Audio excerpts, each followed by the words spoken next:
Hello guys, आज हम discuss करेंगे हेनरी लॉ। जो लास्ट वीडियो में थोड़ी टेक्निकल मिस्टेक की वजह से बीच में रुक गया था, तो पहले हम हेनरी लॉ को डिस्कस करेंगे, उसके बाद में एप्लीकेशंस ऑफ हेनरी लॉ को डिस्कस करेंगे।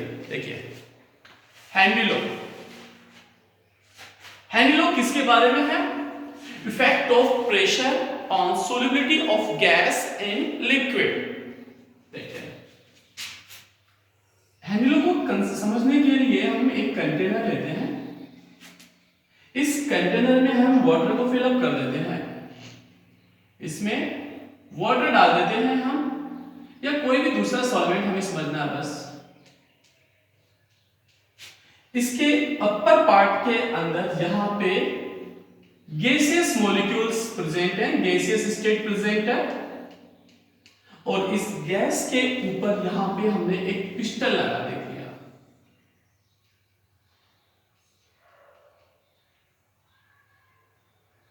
चलो समझते हैं। अब हम जैसे जैसे इस पिस्टन पे प्रेशर की वैल्यू को इंक्रीज करेंगे तो क्या होगा कि जो गैस के मॉलिक्यूल्स हैं they will come in contact with liquid, ये लिक्विड के कांटेक्ट में आएंगे, तो इनकी सोल्युबिलिटी लिक्विड के अंदर क्या हो जाएगी? बढ़ जाएगी। तो हमने क्या बढ़ाया? प्रेशर बढ़ाया। किसका? गैस का। तो क्या इंक्रीज होगी? गैस की solubility in liquid. It's called Henry law. क्या हेनरी लॉ? कि pressure is directly proportional to solubility of gas in liquid. Clear? तो pressure P directly proportional to solubility in liquid S।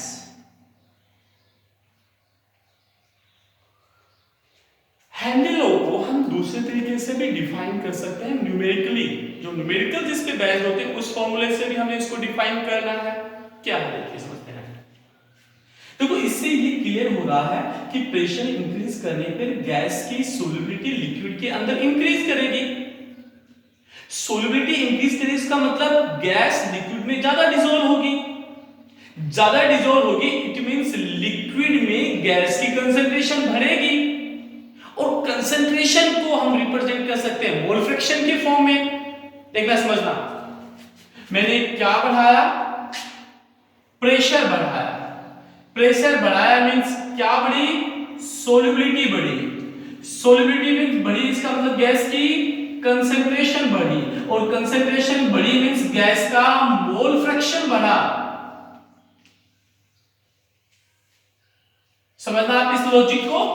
Pressure बढ़ा, gas की solubility increase हुई, gas की solubility increase हुई it means gas की concentration increase होगी, gas की concentration increase हुई इट मींस गैस का मोल फ्रैक्शन इंक्रीज हो गया।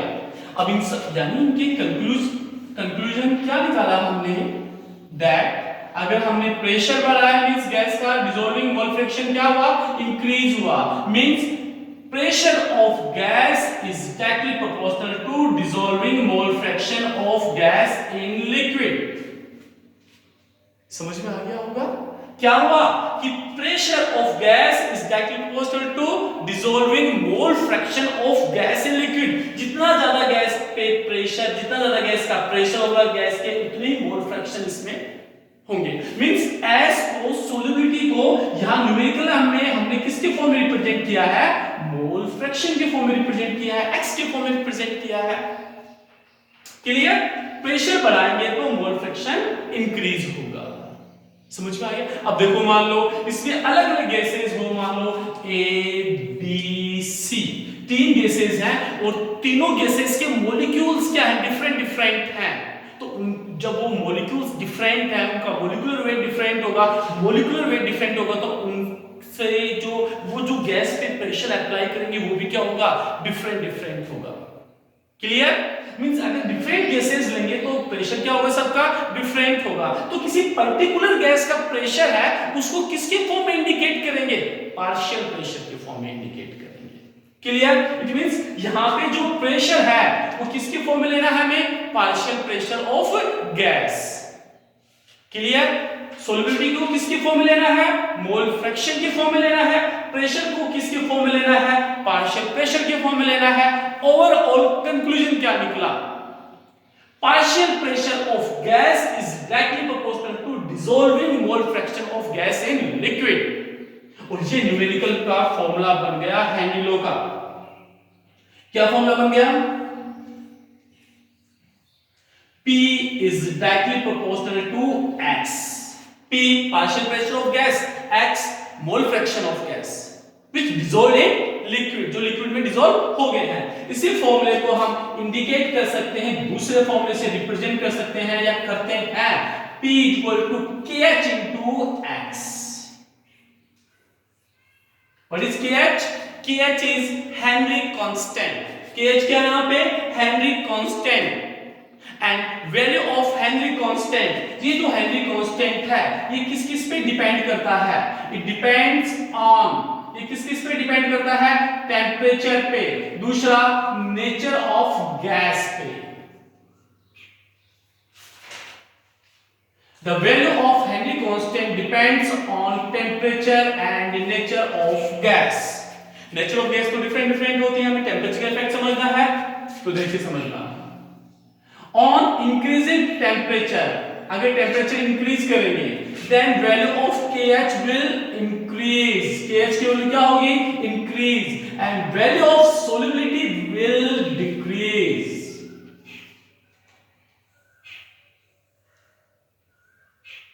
आगे गाइस फिर से समझते हैं। हेनरी लॉ को हमें डिफाइन करना है। Pressure of gas is directly proportional to solubility. Henry law numerically हम इसको डिफाइन करना है तो partial pressure of gas is directly proportional to dissolving mole fraction of gas, then P equal to KH into X। KH is the Henry constant and it will depend on temperature and nature of gas, and temperature का effect देखें तो on increasing temperature value of KH will increase, and on increasing value of KH value of X means solubility of gas will decrease। Clear? तो ये था हमारे पास में Henry law. Now अब हमें समझना है एप्लीकेशंस ऑफ हेनरी लॉ। चलो देखिए हमारी एनसीईआरटी में इसके 3 एप्लीकेशंस हैं, वन बाय वन करके समझते हैं। देखिए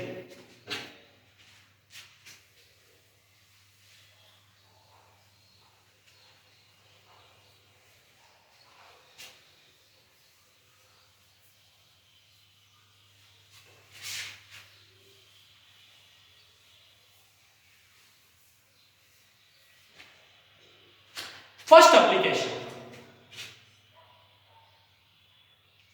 आपने फ्रेंड्स नोटिस किया होगा जैसे ही हम किसी कोल्ड ड्रिंक की बोतल को ओपन करते हैं उसके अंदर बबल्स आना स्टार्ट हो जाते हैं।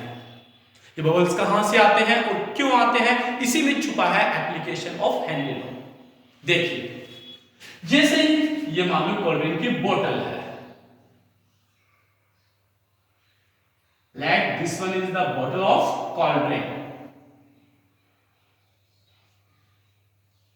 और जैसे ही हम इसको ओपन करते हैं bubble start to come out, bubble यहां से आना स्टार्ट हो जाते हैं। क्यों ऐसा क्यों होता है कि कोल्ड ड्रिंक को बोतल को खोलते बबल्स बाहर आने लग जाते हैं? समझते हैं ये कौन सी गैस होती है जिसके बबल्स बाहर आते हैं? Then this one is the carbon dioxide. Actual में ये गैस इस लिक्विड में, इस कोल्ड ड्रिंक के लिक्विड में डिसॉल्व की जाती है जब कोल्ड ड्रिंक का मैन्युफैक्चर किया जाता है। तो गैस कौन सी हमारे पास में CO2 है, हमें डिसॉल्व करना है किसमें? कोल्ड ड्रिंक के लिक्विड में। तो कोल्ड ड्रिंक के लिक्विड में वो डिसॉल्व नहीं हो रही है, हमने काफी कोशिश की नहीं हुई, तो हमने उसको डिसॉल्व करने के लिए उस पर क्या लगा दिया? High pressure. उस हाई प्रेशर की वजह से जो CO2 गैस है वो इस लिक्विड में डिसॉल्व हो गई। क्लियर? और ऐसे हमने इसको कहा, इस बोतल को ऊपर से क्या कर दिया, यहां से सील कर दिया, ढक्कन लगा दिया, इसकी सील कर दिया, और जैसे हम वो सील खोलेंगे वो प्रेशर हट जाएगा जो गैस इसमें डिसॉल्व थी वो बबल्स की फॉर्म में बाहर आना स्टार्ट हो जाती है। सो कंक्लूजन क्या निकला? To increase solubility of CO2 gas in cold drink high pressure is applied. This one is the first application of Henry law. Clear? Second application समझते हैं।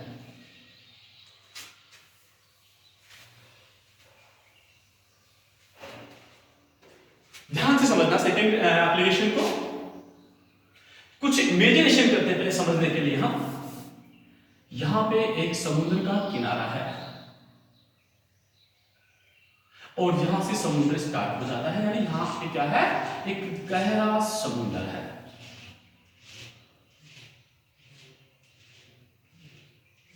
ठीक है फ्रेंड, अब यहां पे एक सी डाइवर खड़ा हुआ है और उसको समुद्र के अंदर जाना है।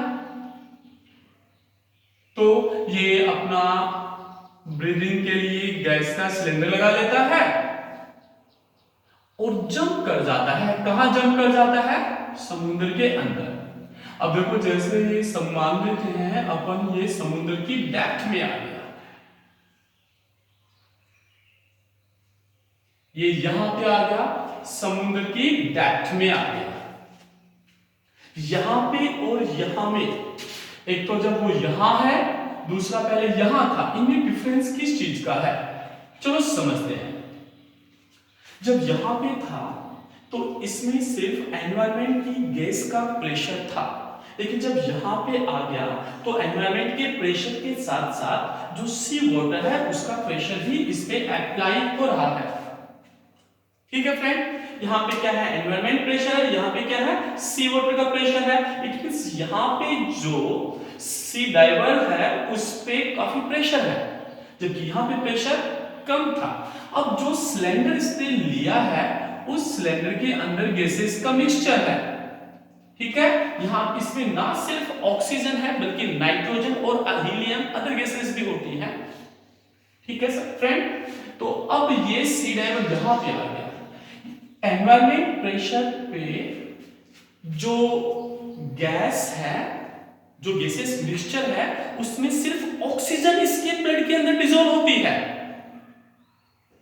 किसके ब्लड में होती है? सी डाइवर्स में। ठीक है, लेकिन जब यहां के प्रेशर क्या है, यहां का प्रेशर क्या है, ज्यादा है, तो ऑक्सीजन के साथ साथ सी डाइवर्स के ब्लड में नाइट्रोजन गैस डिसॉल्व हो जाती है ड्यू टू हाई प्रेशर। और हेनरी के अकॉर्डिंग जब प्रेशर हाई होता है तो गैस की सोल्युबिलिटी क्या हो जाती है? लिक्विड में बढ़ जाती है।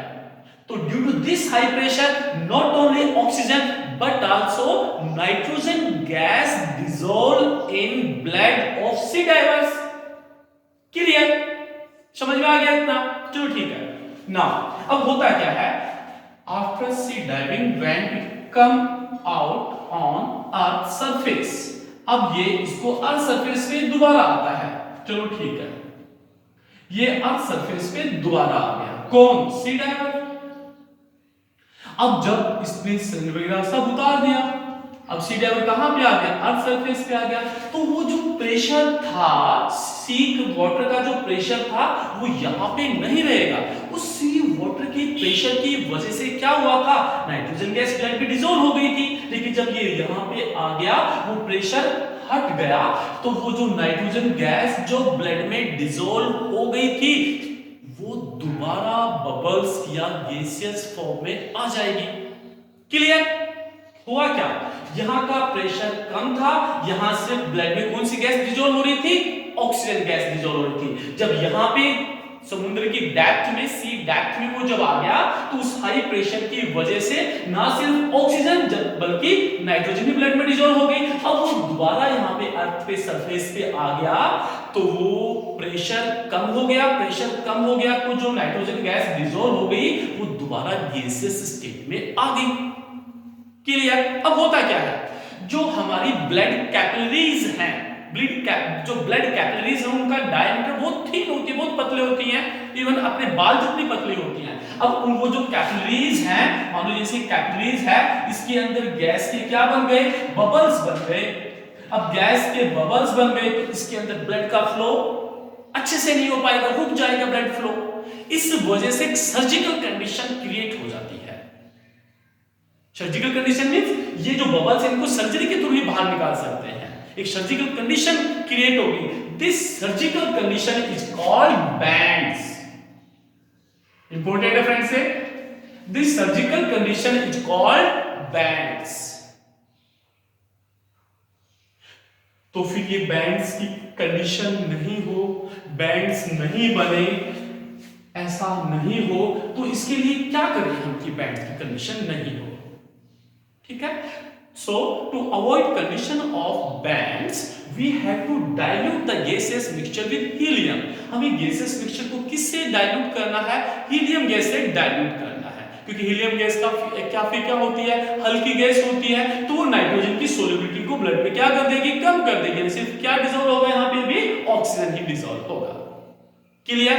तो वो जो बैंड्स की कंडीशन को अवॉइड करने के लिए हमें एक स्पेशल कंपोजिशन गैसियस मिक्सचर का लेना पड़ेगा। वो क्या लेना पड़ेगा? उस कंपोजिशन के अंदर 56.2% होती है आपकी नाइट्रोजन गैस, ठीक है फ्रेंड, एंड 32.1% होती है आपकी ऑक्सीजन गैस, एंड रिमेनिंग 11.7% होती है आपकी helium gas.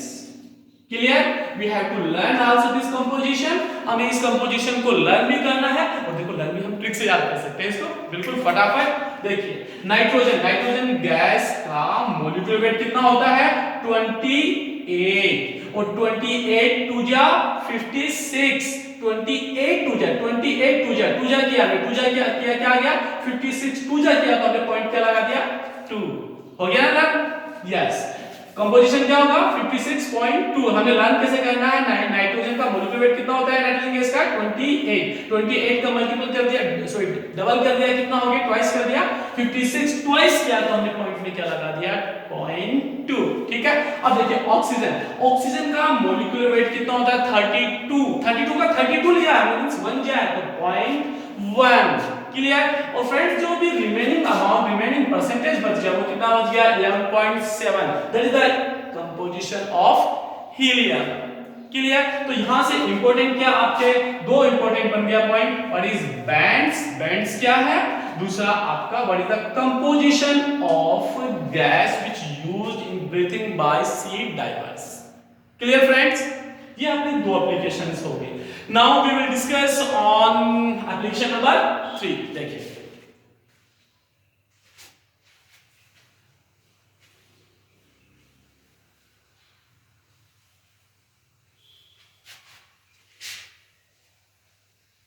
Application number 3।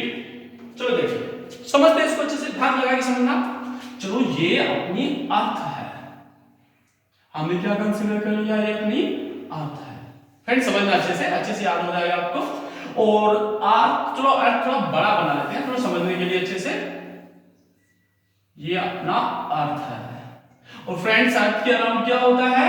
Environment होता है, और ये हमारा हो गया इसके अराउंड एनवायरनमेंट, एटमॉस्फेयर। और इस एटमॉस्फेयर में क्या है? डिफरेंट गैसेस है, और उन गैसेस का प्रेशर कहां पे लग रहा है? जो भी लिविंग ऑर्गेनिजम्स है या पूरी अर्थ पे लग रहा है। क्लियर?